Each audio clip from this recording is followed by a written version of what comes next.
ମୁଁ ଆପଣମାନଙ୍କ ନିମନ୍ତେ ମାଥି ପୁସ୍ତକ 27 ଅଧ୍ୟାୟର 26 ପଦ ପଢ଼ିବା ପାଇଁ ଚାହେଁ। ପିଲାତ ଯୀଶୁଙ୍କୁ ପ୍ରହାରିତ କଲା। ଯୀଶୁଙ୍କୁ କ୍ରୁଶାର୍ପିତ କରିବା ପୂର୍ବରୁ ପିଲାତ ଯୀଶୁଙ୍କୁ ପ୍ରହାରିତ କଲେ। ଯୀଶୁ କ୍ରୁଶ ଉପରେ ମରିବା ପୂର୍ବରୁ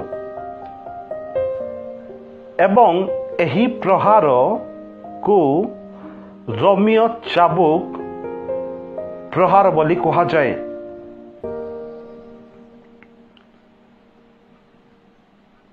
ଆମ୍ଭମାନଙ୍କୁ ଏହି ପ୍ରହାରର ଶବ୍ଦ ବୁଝିବାର ଅଛି।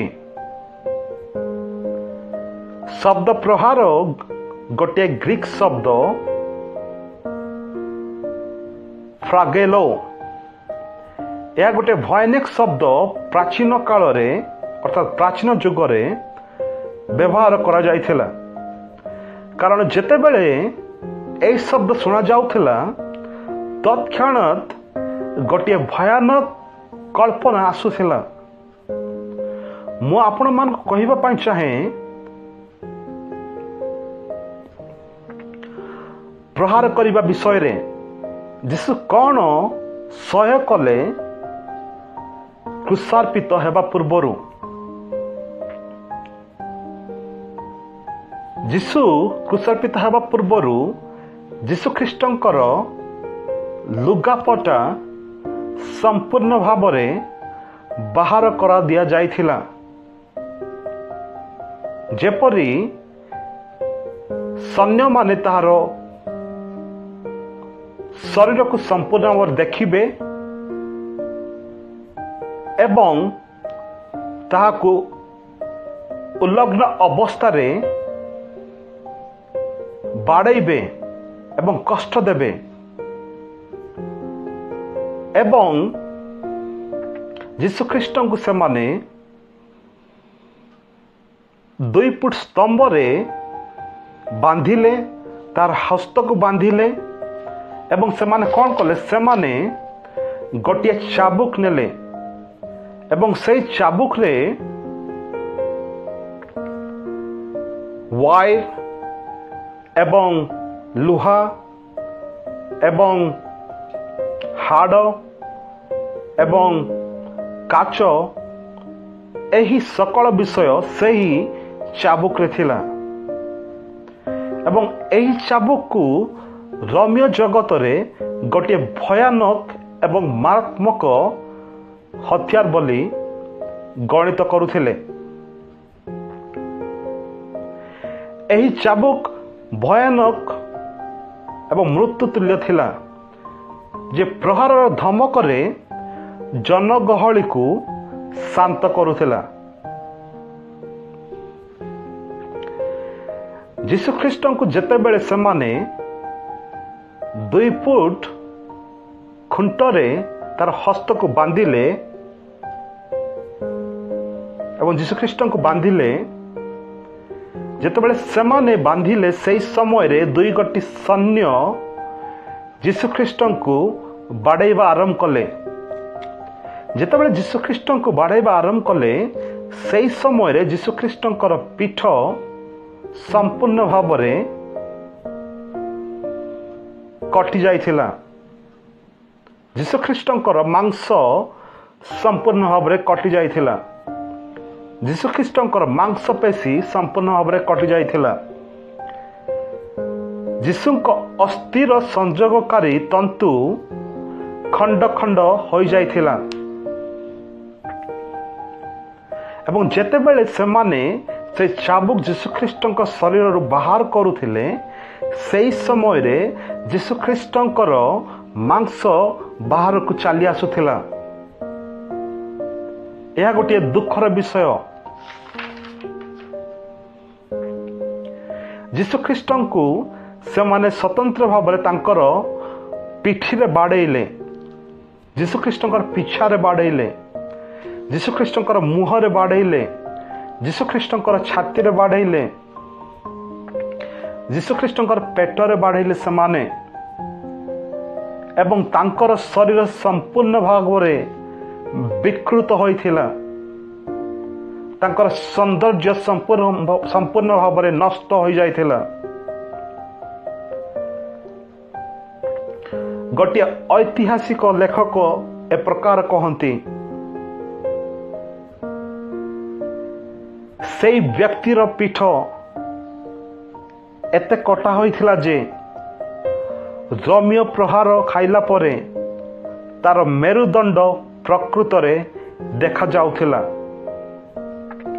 ଯୀଶୁଖ୍ରୀଷ୍ଟଙ୍କର ମେରୁଦଣ୍ଡ ପ୍ରକୃତରେ ଲୋକମାନେ ଦେଖିପାରୁଥିଲେ, କାରଣ ଏ ପ୍ରକାର ଭାବରେ ସେ ବ୍ୟକ୍ତିଙ୍କୁ ପ୍ରହାର କରାଯାଇଥିଲା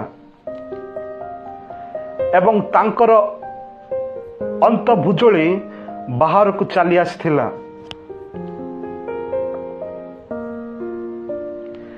ଏବଂ ଆର୍ଲି ଚର୍ଚ୍ଚ ହିଷ୍ଟୋରିଆନ ଏଉସେବିୟସ୍ ଗୋଟେ ବିଷୟ କହିଲେ, ଯୀଶୁଖ୍ରୀଷ୍ଟଙ୍କର ଶିରା ଗୁଡ଼ିକ ବାହାରକୁ ଦେଖାଯାଉଥିଲା ଏବଂ ମାଂସପେଶୀ, ସ୍ନାୟୁ, ଅନ୍ତର୍ଭୁଜଳ ଖୋଲା ହୋଇ ଦେଖାଯାଉଥିଲା। ଯଦି ସେମାନେ କରଡ଼ା ପ୍ରହାର ବନ୍ଦ କରିନଥାନ୍ତେ, ତାହେଲେ ଯୀଶୁଖ୍ରୀଷ୍ଟଙ୍କର ସର୍ବାଙ୍ଗ ମାଂସ ତାଙ୍କ ଶରୀରରୁ ବାହାର ପଡ଼ିଥାନ୍ତା ପୁଣି। ଏବଂ ଯୀଶୁଖ୍ରୀଷ୍ଟଙ୍କର ଧମନୀ ଅର୍ଥାତ୍ ବ୍ଲଡ ଭେସେଲ ଚାବୁକର ମାଡ଼ରେ କଟା ଯାଇଥିଲା। ତେଣୁ ଅଧିକ ମାତ୍ରାରେ ରକ୍ତ ଚାଲି ଯାଇଥିଲା।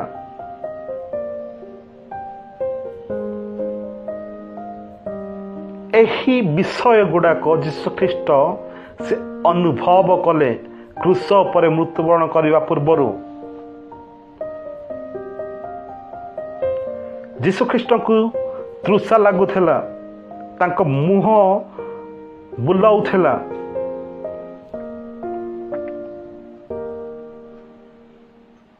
ତାଙ୍କର ରକ୍ତ ତାଙ୍କର ଶରୀରରୁ ସମ୍ପୂର୍ଣ୍ଣ ଭାବରେ ଚାଲି ଯାଇଥିଲା, କାରଣ ତାର ବ୍ଲଡ ଭେସେଲ ଧମନୀ ସମ୍ପୂର୍ଣ୍ଣ ଭାବରେ ଚାବୁକର ମାଡ଼ରେ ଖଣ୍ଡ ଖଣ୍ଡ ହୋଇଥିଲା।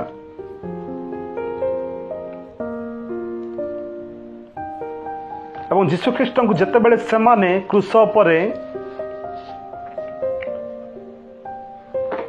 ଝୁଲାଇଲେ, ସେହି ସମୟରେ ସେମାନେ 7 ଇଞ୍ଚର ଗୋଟିଏ ମେଖ ନେଲେ। ସେମାନେ, ଆପଣ ଚିନ୍ତା କରନ୍ତୁ, 7 ଇଞ୍ଚର ମେଖ। ସେ ମେଖ ଗୁଡ଼ାକ ଯୀଶୁଖ୍ରୀଷ୍ଟଙ୍କୁ କ୍ରୁଶ ଉପରେ ଲମ୍ବମାନ କରିବା ନିମନ୍ତେ ସେମାନେ ବ୍ୟବହାର କଲେ। ଏହା ଗୋଟିଏ ଯନ୍ତ୍ରଣାଦାୟକ ମୃତ୍ୟୁ ଥିଲା, ଯାହା ଯୀଶୁଖ୍ରୀଷ୍ଟ ଆମ୍ଭମାନଙ୍କ ବଦଳରେ ଆମ୍ଭମାନଙ୍କ ପାଇଁ ସେ ମୃତ୍ୟୁବରଣ କଲେ। ଆମ୍ଭମାନଙ୍କ ପାଇଁ ସେ ଏହି ଯନ୍ତ୍ରଣାକୁ ସେ ନିଜ କ୍ରୁଶ ଉପରେ, ନିଜ ଦେହ ଉପରେ ସେ ବହନ କଲେ। This is what men did to our Lord. ଏହା ମନୁଷ୍ୟମାନେ ଆମର ପ୍ରଭୁଙ୍କ ପ୍ରତି କଲେ। Excuse me. God laid on him the iniquity of us all. ଏବଂ ପିତା ପରମେଶ୍ୱର ଆମ୍ଭମାନଙ୍କର ପାପକୁ ଯୀଶୁଖ୍ରୀଷ୍ଟଙ୍କ ଉପରେ ଥୋଇଲେ। He died to pay the penalty of sin. ସେ ପାପର ଦଣ୍ଡକୁ ଭରିବା ନିମନ୍ତେ ସେ ମୃତ୍ୟୁବରଣ କଲେ। ପାପର ବେତନ କ'ଣ? ମୃତ୍ୟୁ। ଆମ୍ଭେମାନେ ମରିବାର ଥିଲା, ସେ ମୃତ୍ୟୁବରଣ କଲେ। He died for you and for me. ସେ ଆପଣଙ୍କ ନିମନ୍ତେ ଏବଂ ମୋ ନିମନ୍ତେ ସେ ମୃତ୍ୟୁବରଣ କଲେ। କ'ଣ ବାସ୍ତବିକ ଭାବରେ ଯୀଶୁଖ୍ରୀଷ୍ଟ କ୍ରୁଶ ଉପରେ ମୃତ୍ୟୁବରଣ କଲେ? ଯୀଶୁଖ୍ରୀଷ୍ଟ ନିଜର ଆତ୍ମାକୁ ଈଶ୍ୱରଙ୍କ ନିକଟରେ ସେ ସମର୍ପଣ କଲେ। ଯେତେବେଳେ ସେ କ୍ରୁଶ ଉପରେ ମୃତ୍ୟୁବରଣ କଲେ, ଏହାର ଅର୍ଥ ତାହାର ଶରୀର ମୃତ୍ୟୁ ହେଲା, କିନ୍ତୁ ସେ ବିଲଫୁଲି ତାଙ୍କର ଆତ୍ମାଙ୍କୁ ପିତାଙ୍କ ନିକଟରେ ସମର୍ପଣ କଲେ, କାରଣ ସେ ଈଶ୍ୱର ଥିଲେ। ଏ ଜଗତରେ କୌଣସି ମନୁଷ୍ୟ ନାହାନ୍ତି ଯେ ସେମାନେ ନିଜର ଆତ୍ମାକୁ ପିତାଙ୍କ ନିକଟରେ ସମର୍ପଣ କରି ମୃତ୍ୟୁବରଣ କରିବେ। କାରଣ ଯୀଶୁଖ୍ରୀଷ୍ଟ ନିଜେ କହିଲେ, ଜହନ ଲିଖିତ ସୁସମାଚାର 19:30 ଏ ପ୍ରକାର ଲେଖା ଅଛି, it is finished. Then bowing his head and giving up his spirit। ଯୀଶୁ କହିଲେ, ବର୍ତ୍ତମାନ ଶେଷ ହୋଇଅଛି। ତାଙ୍କର ମସ୍ତକକୁ ସେ ନତ କଲେ ଏବଂ ସେ ପିତା ପରମେଶ୍ୱରଙ୍କ ନିକଟରେ ନିଜର ଆତ୍ମାକୁ ସେ ସମର୍ପଣ କଲେ, କାରଣ ସେ ସ୍ୱୟଂ ସେ ଈଶ୍ୱର ଥିଲେ। କୌଣସି ବ୍ୟକ୍ତି ତାଙ୍କୁ ମାରିବା ପାଇଁ ଅସମର୍ଥ ଥିଲେ, କିନ୍ତୁ ସେ ନିଜେ ନିଜର ଆତ୍ମାକୁ ପିତା ପରମେଶ୍ୱରଙ୍କ ନିକଟରେ ସେ ସମର୍ପଣ କଲେ। ଯୀଶୁଖ୍ରୀଷ୍ଟ କ୍ରୁଶ ଉପରେ ମୃତ୍ୟୁବରଣ କରିବା ପୂର୍ବରୁ ସେ ଗୋଟେ ବିଷୟ କହିଥିଲେ, ମୁଁ ମୃତ୍ୟୁବରଣ କରିବି। ସେ ନିଜର ମୃତ୍ୟୁ ବିଷୟରେ ସେ ଭବିଷ୍ୟବାଣୀ କରିଥିଲେ, ମୁଁ 3 ଦିନ ପରେ ପୁନର୍ଥିତ ହେବି।